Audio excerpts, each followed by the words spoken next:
کیا آپ ایک بزنس اونر ہیں اور چاہتے ہیں کہ آپ کا برانڈ زیادہ سے زیادہ لوگوں تک پہنچے؟ ہمارے پاس ہے آپ کے لیے ایک بہترین موقع۔ ہمارے یوٹیوب چینل پر روزانہ ہزاروں لوگ ویڈیوز دیکھتے ہیں۔ یہ وہی لوگ ہیں جو باخبر، باشعور اور فیصلہ کرنے والے ہیں۔ اب آپ اپنے بزنس کو براہ راست ہمارے یوٹیوب چینل پر پروموٹ کر سکتے ہیں۔ پروڈکٹ پلیسمنٹ اور اسپانسرڈ سیگمنٹس کے ذریعے آپ اپنے برانڈ کو لاکھوں پوٹینشیل کسٹمرز تک پہنچا سکتے ہیں۔ تو دیر کس بات کی؟ آج ہی اپنے بزنس کو نئے لیول پر لے جائیں۔ For more information, call us 923338122280۔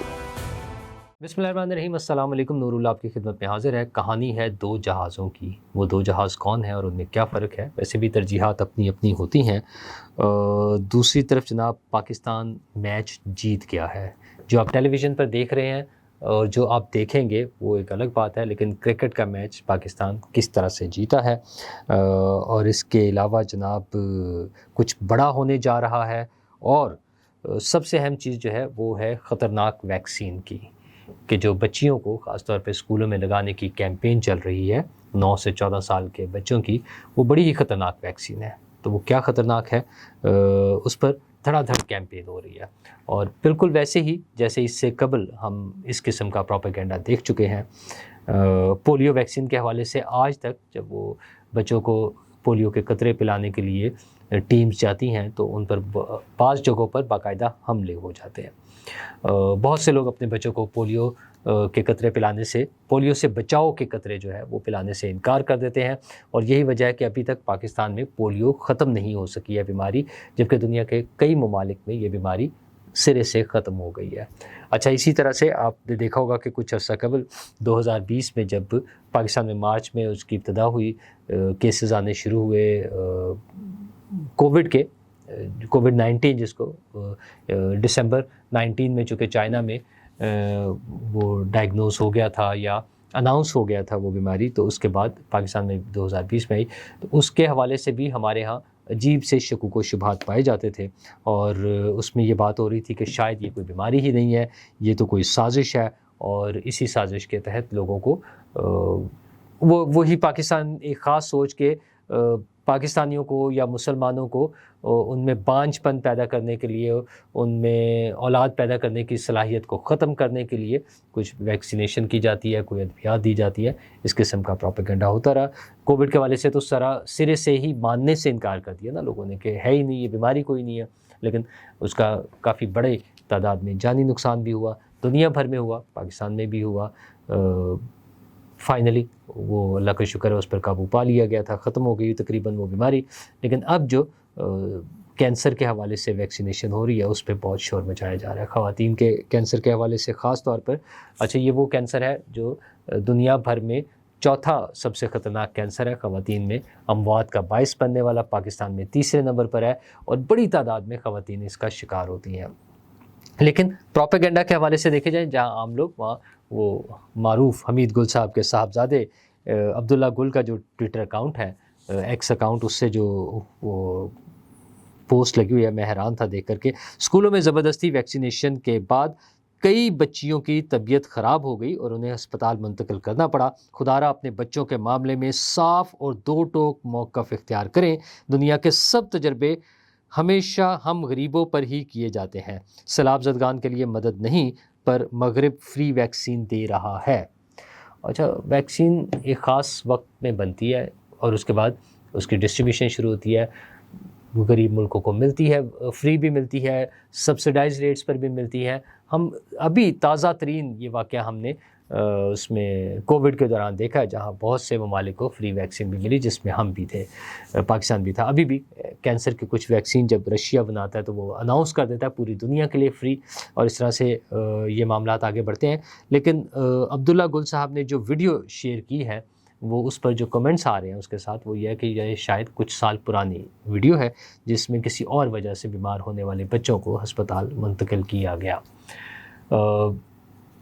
کہنے کا مقصد صرف یہ ہے کہ اس طرح سے لوگوں کی سنی سنائی باتوں پہ پروپیگنڈا کرنے کی وجہ، اچھا ایٹ دا سیم ٹائم جو گورنمنٹ کی طرف سے اس پر کیمپین چلائی جا رہی ہے اور سینئر ڈاکٹرز کے کومنٹس اسی سوشل میڈیا پر موجود ہیں، حکومت کو چاہیے کہ مزید اس پہ توجہ دینے کی ضرورت ہے کہ سینئر لوگ، ڈاکٹرز خاص طور پر، اور کسی خاص سٹیج پر علماء دین اور جو پولیٹیکل لیڈرشپ یا سوشل لیڈرشپ کہہ لیں، جو انفلوئنس کر سکتے ہیں لوگوں کو، وہ کرکٹ کے میدان سے ہوں، شوبز سے ہوں، لٹریچر سے ہوں، اس کے تدریس کے شعبے سے ہوں، جو بھی سینئر لوگ ہیں، تجربہ کار لوگ ہیں، بڑے نام ہیں، ان سے ریکویسٹ کی جائے کہ وہ آ کے لوگوں تک پیغام پہنچائے، لیکن اس کے لیے پہلے ان کو کمیونیکیٹ کیا جائے، ان کو بریف کیا جائے، ان کو بتایا جائے کہ اس کے فوائد اور نقصانات کیا ہوتے ہیں۔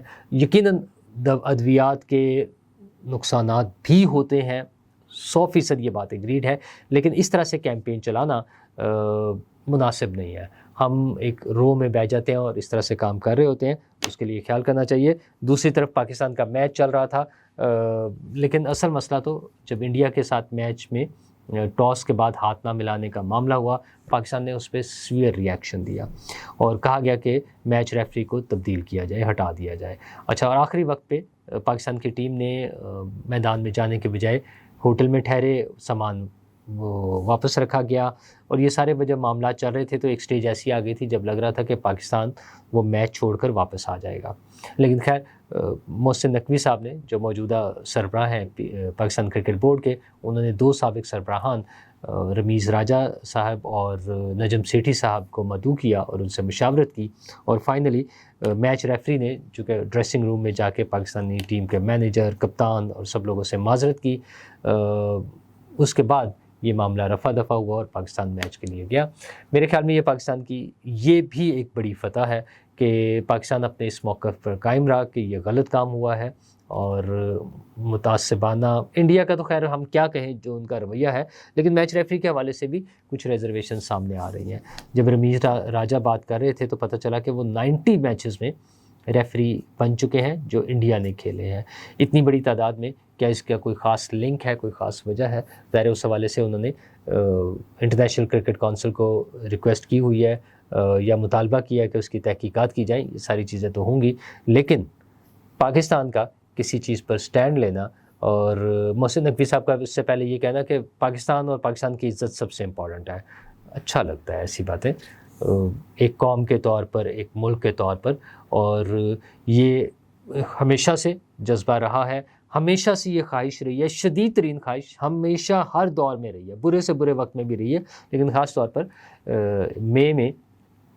مئی کے مہینے میں جب انڈیا کے ساتھ ہماری ایک مختصر سی جنگ ہوئی، اس سے آن ورڈز جو ہے جو معاملات چل رہے ہیں، اس میں اللہ نے بڑا کرم کیا، پاکستان کو جو فتح حاصل ہوئی اور پوری دنیا میں پاکستان کی جو نیک نامی ہو رہی ہے، پاکستان کا جو ایک بڑا مقام پیدا ہو رہا ہے، پاکستان کو جو عزت مل رہی ہے، وہ ہم سب انجوائے کر رہے ہیں۔ تازہ ترین واقعہ وہ جو میں نے شروع میں کہا تھا نا کہ وہ 2 جہازوں کی کہانی، تو ایک جہاز تو وہ پرانا آپ کو یاد ہوگا کہ پاکستان کے وزیر اعظم عمران خان صاحب سعودی عرب سے جہاز مانگ کر امریکہ گئے ہوئے تھے، اور جب جہاز ہوا میں تھا تو ان کی کچھ جو غلط قسم کی بولنے کی عادت تھی، اس کی وجہ سے انہیں راستے میں سے جہاز واپس اتار کے جہاز سے نکال دیا گیا، بدنامی، بے عزتی، جو بھی آپ کہہ لیں۔ اور ایک آج کا سین تھا کہ پاکستانی وزیر اعظم کا جہاز جب سعودی عربیہ کی ہواؤں میں داخل ہوا تو پھر ان کے ایئر فورس کے جہاز اس کو اسکارٹ کرنے کے لیے پاکستانی وزیر اعظم کے جہاز کے ساتھ ساتھ تھے۔ پاکستانی وزیر اعظم کمیونیکیشن کے تو سورسز ہیں نا، وہ ذریعہ جو ہوتا ہے، انہوں نے ان کا شکریہ ادا کیا سعودی عرب کی حکومت کا، اور اس میں انہوں نے ظاہر ہے ایک وہ ان کی سٹائل تو ہے نا، انگلش میں بھی اور عربی میں بھی انہوں نے وہ شکریہ ادا کیا۔ جب وزیر اعظم نیچے اترے ہیں، جہاز سے باہر آئے ہیں، ان کا استقبال تھا، شاندار استقبال، جس میں توپوں کی سلامی دی گئی، اور اس کے بعد بگیوں کے ذریعے اور وہ گھوڑوں پر اور دستے جو تھے انہوں نے ان کو اسکارٹ کیا، اور سارا مطلب ایک ایکسٹرا آرڈنری سا وہ پروٹوکول مل رہا ہے جو تھوڑا سا ان یوزول ہے، تھوڑا سا نہیں بلکہ بہت ان یوزول ہے۔ تو ہم تو بہت خوش ہیں، یقیناً خوشی کی بات ہے، پاکستان کو عزت مل رہی ہے، پاکستان کے وزیر اعظم کو عزت ملنے کا مطلب یہ ہے کہ پاکستان کو عزت مل رہی ہے. وہ وزیر اعظم کوئی بھی ہوں، وہ شہباز شریف ہوں، وہ پیپلز پارٹی سے ہوں، وہ پی ٹی آئی سے ہوں، کوئی بھی ہوں. اور جب اس سے پہلے جب ہم بات کرتے ہیں، جو میں دوسرے جہاز کی بات کر رہا تھا، جہاز سے مراد میں ابھی فی الحال جہاز ہی کہہ رہا ہوں جس میں وہ بیٹھے ہوئے تھے عمران خان صاحب. اس جہاز میں بھی جب بے عزتی ہوئی تھی ہماری، تو وزیر اعظم کی بے عزتی جو تھی وہ پوری قوم کی، پورے ملک کی بے عزتی تھی. ہمیں اس لیے دکھ تھا اس بات کا. تو آج وزیر اعظم کی عزت، وزیر اعظم کو ملنے والا پروٹوکول، وزیر اعظم کے لیے احترام، وہ پاکستان کے لیے، پاکستان کی قوم کے لیے، پاکستان کی قوم کے ہر فرد کے لیے وہ عزت اور احترام ہے. اچھا وجہ کچھ بھی ہے، وہ ہم جنگ جیتے ہیں، ہم طاقتور ہیں، اسرائیل کے ساتھ جھگڑا چل رہا ہے، پاکستان کا اس میں رول ہو سکتا ہے، پاکستان ایک طاقتور ایٹمی قوت ہے، پاکستان نے اپنے سے بہت بڑے جو دشمن انڈیا ہے اس سے جیت کر دکھایا ہے. اور وہ ایک ایسی جنگ جس میں اسرائیل کے ڈرونز اسرائیلی آپریٹرز کے ذریعے پاکستان پر حملہ آور تھے اور پاکستان نے وہ جنگ جیت کر دکھائی ہے. لیکن کیا کچھ بڑا ہونے جا رہا ہے؟ بڑا ہی ہونے، ایک تو یہ ہمیں استقبال نظر آ گیا نا، مطلب ایکسٹرا آرڈنری سی چیزیں ہیں. وہ استقبال جو امریکی صدر کو یا اس لیول کے اس پہ بڑا ٹاپ لیول پر ہو رہا ہوتا تھا، وہ پاکستانی وزیر اعظم کو ملنا، ان کے بارے میں مذاق اڑایا جاتا تھا نا کہ وہ تو بس امداد مانگنے کے لیے آ جاتے ہیں. ایسا نہیں ہے. اب وہ گئے ہیں تو اب وہ ہم دوسری سائڈ پر ہیں. اب ہم جو ہے نا، ہم کچھ دینے کی پوزیشن میں ہیں. وہ سیکیورٹی ہو سکتا ہے، وہ سپورٹ ہو سکتی ہے، وہ مورل سپورٹ ہو سکتی ہے، وہ ملٹری سپورٹ ہو سکتی ہے، وہ ڈیفنس کا معاملات ہوں گے. یہ ساری چیزیں ہوں گی. اب پاکستان اس پوزیشن میں ہے. اور اس کے ساتھ ساتھ جو وہاں سے ہدایات آئی ہیں جس کے مطابق اب یہ بات ہو رہی ہے کہ اسلام آباد میں اسلام آباد کی عمارتوں کو سعودی عرب اور پاکستان کے پرچموں سے سجایا جا رہا ہے، فوری طور پہ وہاں پہ چراغاں کیا جا رہا ہے، کیونکہ کوئی بڑے تاریخی سرمایہ کاری کے معاہدوں کا اعلان ہونے لگا ہے. ممکن ہے جب تک آپ یہ ویڈیو دیکھ رہا ہوں ایسی کوئی اناؤنسمنٹ بھی آ جائے، لیکن وہ اناؤنسمنٹ جب بھی آئے، چند گھنٹوں میں آ جائے، چند دنوں میں آ جائے، ایک بات کلیئر ہے، یہ جو آج کا استقبال تھا نا، وہ جو جہازوں کا سین ہے وہ ہمیشہ یاد رہے گا. اور یقین مانیں، یاد رکھیں کہ طاقتور قوموں کے لیے دنیا بھر میں عزت ہوتی ہے.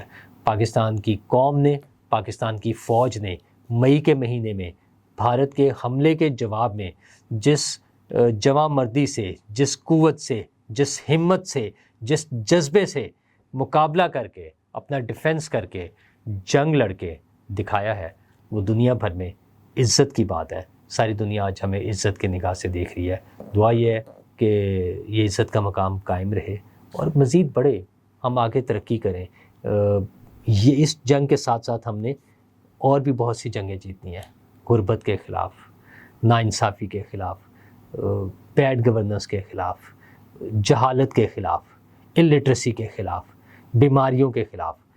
یہ جو میں ابھی ویکسینیشن کی بات کر رہا تھا، یہ ساری چیزیں، یہ ساری جنگیں ہم نے جیتنی ہیں. اور یہ تبھی ممکن ہوگا جب قوم متحد ہوگی اور ہماری لیڈرشپ، ان کا بھی گول یہی ہوگا کہ ہم نے پوری قوم کو لے کر آگے چلنا ہے اور ایک خوشگوار، خوشحال اور پرامن مستقبل کے لیے آگے بڑھنا ہے. شکریہ.